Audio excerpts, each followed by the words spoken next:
नमस्कार दोस्तों, स्वागत है आज की बड़ी खबर एआई पर। आज की सुर्खियों में वह विवादास्पद बिल है जिसने संसद से लेकर सड़क तक बहसों को गरमा दिया है। वक्फ संशोधन बिल 2024।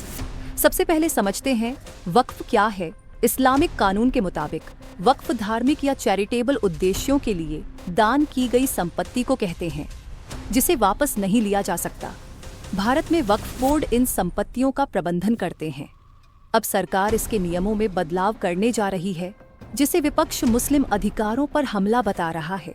तो चलिए जानते हैं कि क्या है इस बिल की खास बातें और क्यों यह इतना विवादित है। वक्फ संशोधन बिल का मकसद वक्फ संपत्तियों के प्रबंधन में पारदर्शिता लाना बताया जा रहा है। इसके प्रमुख प्रावधानों में शामिल हैं: एक वक्फ बोर्ड में गैर मुस्लिम सदस्यों की नियुक्ति, 2 जिला कलेक्टर को विवादित संपत्ति का निर्णय लेने का अधिकार, 3 वक्फ बाय यूजर की अवधारणा को हटाना, यानी किसी संपत्ति को सिर्फ इस्तेमाल के आधार पर वक्फ नहीं माना जाएगा, 4 केंद्रीय डेटाबेस पर सभी वक्फ संपत्तियों का पंजीकरण। सरकार का दावा है कि यह बिल गरीब मुसलमानों को लाभ पहुंचाएगा, लेकिन विपक्ष इसे संविधान की मूल भावना पर हमला बता रहा है। लोकसभा में बहस के दौरान गृह मंत्री अमित शाह ने कहा, वक्फ का मतलब है अल्लाह के नाम पर दान। ये बिल भ्रष्टाचार के खिलाफ है, किसी धर्म के खिलाफ नहीं। उन्होंने 2013 की यूपीए सरकार पर निशाना साधते हुए आरोप लगाया कि कांग्रेस ने लुटियंस दिल्ली की प्राइम जमीनें वक्फ को दे दी। वहीं कांग्रेस के गौरव गोगोई ने जवाब दिया, यह बिल संविधान के मूल ढांचे को तोड़ने की साजिश है। मोदी सरकार समाज को बांटना चाहती है।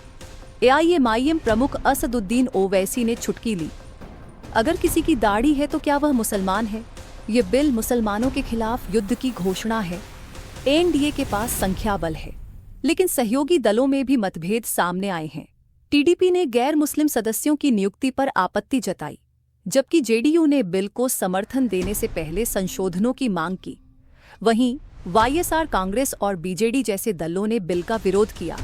सरकार के पास 293 वोटों का बफर है, जबकि विपक्ष के पास 241 सदस्य।